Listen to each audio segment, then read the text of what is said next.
Welcome back. आज देखो हम क्या डिस्कस करने वाले हैं। आप में से काफ़ी स्टूडेंट है जो एचपीएससी पीजीटी कंप्यूटर साइंस के लिए प्रिपरेशन कर रहे हैं। एंड जब मैंने अपना चैनल स्टार्ट किया था 1 साल पहले ही हमने हमारा चैनल स्टार्ट किया था। अभी 1 ईयर एंड 6 मंथ हो गए हैं। तो यहाँ पे उस टाइम पे मैंने अपना चैनल इसी प्लेलिस्ट से एक्चुअली में स्टार्ट किया था। मीन्स कि हम यहाँ पे एचपीएससी की प्रिपरेशन कर रहे थे एंड एकदम डिटेलिंग में हम वहाँ पे डीपली अपने एचपीएससी एग्ज़ाम की प्रिपरेशन कर रहे थे। तो मेरी first playlist HPSC PGT computer science के रिगार्डिंग ही थी।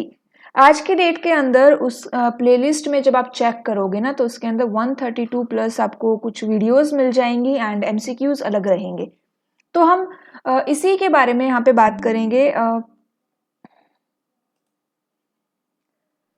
अब यहाँ पे आप में से काफ़ी है जो प्रिपरेशन कर रहे हैं, क्योंकि जब ये एग्ज़ाम लास्ट टाइम जब ये एग्ज़ाम होने वाला था, जैसा कि हमें पता है 23 में आपका ये एग्ज़ाम होने वाला था। एंड उसके बाद यहाँ पे क्या हो गया, 1-2 दिन पहले उस पर स्टे लग गया था। तो स्टे लग गया एंड अभी फिर से जो स्टे किस रीज़न से लगा था कि बीएड होनी चाहिए, इस रीज़न से स्टे आया था जितना मुझे पता चला। देन अभी फिर जो कोर्ट ने यहाँ पे दिया है नोटिस, ये एचपीएससी ने नोटिफिकेशन जारी किया है, आपको पता भी चला होगा, आपने देखा भी होगा ये नोटिफिकेशन। तो इसमें क्लियरली मेंशन है, हम यहाँ पे सब बात करेंगे, ठीक है। क्या एग्ज़ाम पैटर्न है, क्या क्वालिफिकेशन रहेगी, आपकी एग्ज़ाम डेट, देन सिलेबस, कैसे प्रिपरेशन करनी है, सारी बातें हम यहाँ पे डिस्कस करेंगे। और भी कोई डाउट हो तो आप कमेंट करके पूछ सकते हैं। तो यहाँ पे जो पीजीटी कंप्यूटर साइंस रहेगा, जनरली हम लोगों को पता है कि हम बीएड यहाँ पे नहीं रिक्वायरमेंट होती पीजीटी कंप्यूटर साइंस के लिए। तो यहाँ पे क्लियरली मेंशन कर दिया गया है कि उस टाइम पर पहली बात तो ये कि काफ़ी जो न्यूली एचटेट क्वालिफाइड स्टूडेंट्स हैं ना, उनको ये लग रहा था कि अभी इतना लेट हो गया है तो मे बी इसकी रीओपन होगी फॉर्म। लेकिन असिस्टेंट प्रोफेसर के रीओपन हुए, but HPSC PGT computer science के अभी फ़िलहाल तक इन्होंने फॉर्म रीओपन नहीं किया। तो यहाँ पे क्लियरली मेंशन है कि भाई जिन्होंने उस टाइम पे फॉर्म फिलअप किया था, जिन भी स्टूडेंट्स ने उस टाइम पे फॉर्म फिलअप किया था, उनके एडमिट कार्ड जारी हुए थे, वो स्टूडेंट्स ही इस एग्ज़ाम को देंगे। फिर यहाँ पे बीएड क्वालिफिकेशन यहाँ पे अभी भी एज ए कंपल्सरी यहाँ पे कंसिडर नहीं की जाएगी, ठीक है। जब अगर एग्ज़ाम क्वालिफाई हो जाता है एंड अपॉइंटमेंट ऑर्डर जब जारी होगा तो उस टाइम पे भी भाई बीएड नहीं है, इस रीज़न पे उसका जो है कैंडिडेचर कैंसिल नहीं किया जाएगा, ठीक है। तो मीन्स कि बीएड तो चाहिए, लेकिन फिलहाल अभी जो इस वैकेंसी के लिए इसको इतना कंसीडर नहीं किया जा रहा है। वहाँ पे अभी भी थोड़ी सी छूट दे दी गई है कि भाई इस बार जो वैकेंसी फिलअप हो रही है, जो हो चुकी है ऑलरेडी, उसको आप बिना बीएड के कर सकते हो, आगे जाके आपको बीएड तो करनी है, ठीक है। नेक्स्ट जो भी यहाँ पे वैकेंसी निकलेगी उसमें बीएड कंपल्सरी रहेगी। तो ये तो क्वालिफिकेशन की बात हुई कि भाई बीएड उस टाइम पे जिनका नहीं था वो भी एग्ज़ाम देंगे एंड जिनका बीएड था वो भी एग्ज़ाम देंगे। क्वालिफिकेशन क्या थी यहाँ पे, post graduate with at least 50% marks from recognised university and BEd from NCT. Then यहाँ पे ये इन्होंने क्वालिफिकेशन दी थी, ठीक है, पोस्ट ग्रेजुएट विद 45% मार्क्स। उस टाइम पे जनरली जब ये फॉर्म निकले थे तो जो बीटेक होती है, बीटेक वहाँ पे ज़रूरी होती है, तो वहाँ पे बीटेक को एज ए पोस्ट ग्रेजुएट ही हम मान लेते हैं, क्योंकि एमटेक वहाँ पे नहीं होता है। तो एमसीए होता है एंड बीटेक दोनों वैलिड होता है, बीटेक तो एक ग्रेजुएशन ही है। तो उस टाइम पे जिसने फॉर्म फिलअप किया था एंड जिसका एडमिट कार्ड जारी हो गया था वही ये एग्ज़ाम देंगे। अब यहाँ पे देखो, यहाँ पे क्या लिखा हुआ है कि in addition to above, the candidates having the above qualification but not having B.Ed qualification would also be considered। तो अभी जिनके पास B.Ed नहीं है वो भी ये फॉर्म देंगे, जैसा इसमें क्लियरली मेंशन कर दिया गया है। एग्ज़ाम डेट क्या है, एग्ज़ाम डेट आपकी 15 जून रहेगी, इवनिंग में ये एग्ज़ाम होगा। असिस्टेंट प्रोफेसर का एग्ज़ाम कब है, वो भी 15 जून को ही है, लेकिन वो मॉर्निंग सेशन में है। एंड इसके अगर मैं सेंटर की बात करूँ तो जो लास्ट टाइम इन्होंने जो अपना एडमिट कार्ड जारी किया था उसके अंदर सेंटर आया था पंचकुला। ठीक है, तो असिस्टेंट प्रोफेसर का भी पंचकुला ही आएगा एंड इसका भी पंचकुला आता है, तो जिन्होंने भी दोनों फॉर्म फिलअप किए हुए हैं वो अपना एग्जाम दे सकते हैं। ओके, इतना हो गया क्लियर हमें कि भाई क्या बीएड है या नहीं है, ये वाली बात हो गई। एग्जाम कब है ये भी हो गया। ठीक है, अब चलिए नेक्स्ट यहाँ पे देखते हैं। अब नेक्स्ट यहाँ पे क्या है, एग्जाम पैटर्न क्या है, एग्जाम पैटर्न यहाँ पे देखते हैं हम। तो यहाँ पे पहले तो स्क्रीनिंग टेस्ट होगा। स्क्रीनिंग टेस्ट में टोटल नंबर ऑफ एमसीक्यूज 100 है। यहाँ पे देखो क्या मेंशन किया गया है, यहाँ पे मेंशन किया गया है the recruitment test for the post of post graduate teacher in the subject of computer science for rest of Haryana cadre and Mewat cadre would be held on 15 June. ठीक है, तो यहाँ पे ऐसा कुछ नहीं है कि स्क्रीनिंग है कि सब्जेक्टिव है। अब यहाँ पे देखो स्क्रीनिंग क्या है आपका, इसमें 100 क्वेश्चंस होंगे, 80% आपके सिलेबस से होंगे एंड 20% आपके जनरल के रहेंगे। टोटल मार्क्स कितने हो गए, 100 हो गए। 2 आवर्स की ड्यूरेशन रहेगी एंड 1/4 यहाँ पे नेगेटिव मार्किंग भी है। ठीक है, फिर यहाँ पे क्या रहेगा, आपको स्क्रीनिंग टेस्ट क्लियर करने के लिए 25% मार्क्स आपको चाहिए। उसके बाद यहाँ पे नेक्स्ट क्या है, सेकंड स्टेज ऑफ एग्जामिनेशन आपकी सब्जेक्ट नॉलेज है, 3 आवर्स का ये एग्जाम रहेगा। इसका भी सिलेबस गिवन है। टोटल मार्क्स कितने हैं, 150 है एंड उसके बाद यहाँ पे मिनिमम 35% मार्क्स स्कोर करने हैं, उससे ऊपर वालों को ही बुलाया जाएगा। वेटेज इसकी 87.5% है, ये ऑलरेडी मैं पहले भी डिस्कस कर चुकी हूँ। देन इंटरव्यू के 12.5% रहेगा।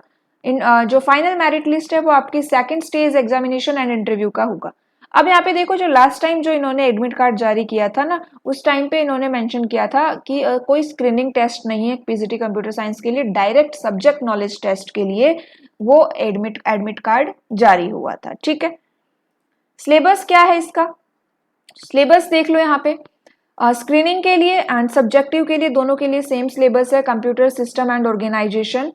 उसके बाद आपकी प्रॉब्लम सॉल्विंग है, देन पाइथन रहेगा। पाइथन में आपकी डेटा टाइप्स है, ऑपरेटर है, then expression, error, flow of control, condition, iterative statement, string, list, tuple, dictionary. उसके बाद मॉड्यूल्स है यहाँ पे। देन आपका डिजिटल फुटप्रिंट्स है, digital society and netizen, data protection, cyber crime, cyber safety, safely accessing websites, e waste management, technology and society. उसके बाद फिर से ये पाइथन ही है, फंक्शन है इसके अंदर, file handling in Python, text file, binary file, CSV file, then data structure में आपके स्टैक ऑपरेशंस है यहाँ पे। उसके बाद कंप्यूटर नेटवर्किंग रहेगा, इसके अंदर इवोल्यूशन है, data communication, terminology, transmission media, network device, network topology, network protocols, web services. Then database management, इसमें बेसिक कॉन्सेप्ट है, रिलेशनल डेटा मॉडल है, देन आपका एसक्यूएल है and interface of Python with an SQL database. उसके बाद again यहाँ पे computer fundamental है, जिसके अंदर हिस्ट्री आ जाएगी उसकी, input output devices, memory units, types of memory, types of software यहाँ पे रहेंगे। फिर डेटा स्ट्रक्चर है, टाइप्स ऑफ डेटा स्ट्रक्चर रहेगा आपका, सर्चिंग एल्गोरिदम्स है, शॉर्टिंग एल्गोरिदम्स है, एनालिसिस ऑफ एल्गोरिदम है एंड ग्राफ रहेंगे आपके, types of graph, best first search and breadth first search, depth first search. Operating system में आपके फंक्शंस है, टाइप्स है, virtual memory, mutual exclusion, CPU scheduling, input output scheduling, resource scheduling, scheduling algorithms, deadlock and its handling. Then software engineering में आपके phases है and waterfall model, prototype model, spiral and agile, 4 ही model है यहाँ पे, warehouse and mining.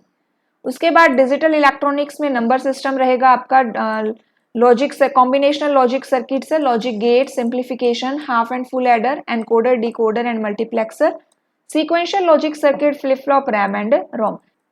Then theory of computation रहेगा। फिर आपका कंपाइलर डिजाइन है, इसमें कंपाइलर के फेजेस रहेंगे, इमर्जिंग ट्रेंड्स है आपके, फिर यहाँ पे अगेन एसक्यूएल ही गिवन है।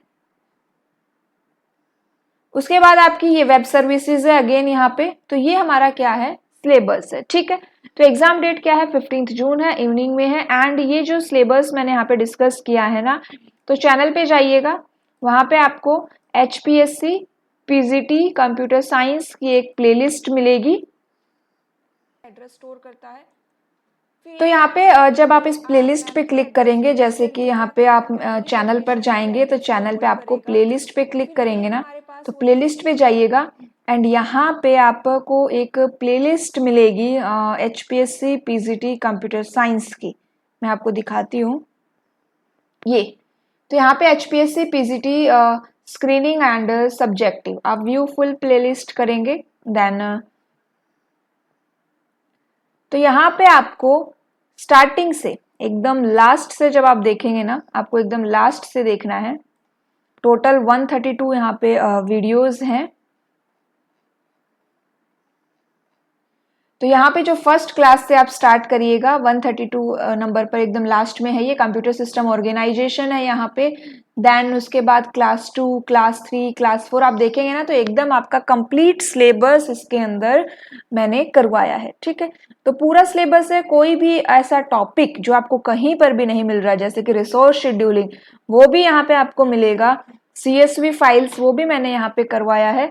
तो यहाँ पे आपको हर एक टॉपिक मिलेगा। ठीक है, तो ये प्लेलिस्ट आप चेक कर सकते हैं एंड इसके अंदर आपको मिलेगा। तो यहाँ पे जो पाइथन है, पाइथन स्टार्टिंग में यहाँ पे मैंने अपने हैंड रिटन नोट से करवाया है। ये जो प्लेलिस्ट है मेरे हैंड रिटन नोट से रहेगी एंड फिर सेम प्लेलिस्ट आपको दूसरी ये सेम जो सब्जेक्ट की मैं बात करूँ तो आपको दूसरी प्लेलिस्ट में मिल जाएगा, जहाँ पे मैंने इनको डिजिटल नोट से करवाया है। बट ये जो प्लेलिस्ट है कंप्लीटली मेरे हैंड रिटन नोट से है, तो आप यहाँ पे इनको कवर कर सकते हैं। ठीक है, इसमें सिर्फ आपको थ्योरी मिलेगी, 132 वीडियोस की ये थ्योरी है एंड देन आप MCQs के लिए जो MCQs की एक प्लेलिस्ट अवेलेबल है, आप उसे चेक कर सकते हैं। ओके, तो चलिए ये इन्फॉर्मेशन शेयर करनी थी एंड टेलीग्राम ग्रुप का लिंक आपको डिस्क्रिप्शन बॉक्स में मिल जाएगा, वहां से आप को कोई भी डाउट है वो आप पूछ सकते हैं। Okay, thank you, good night.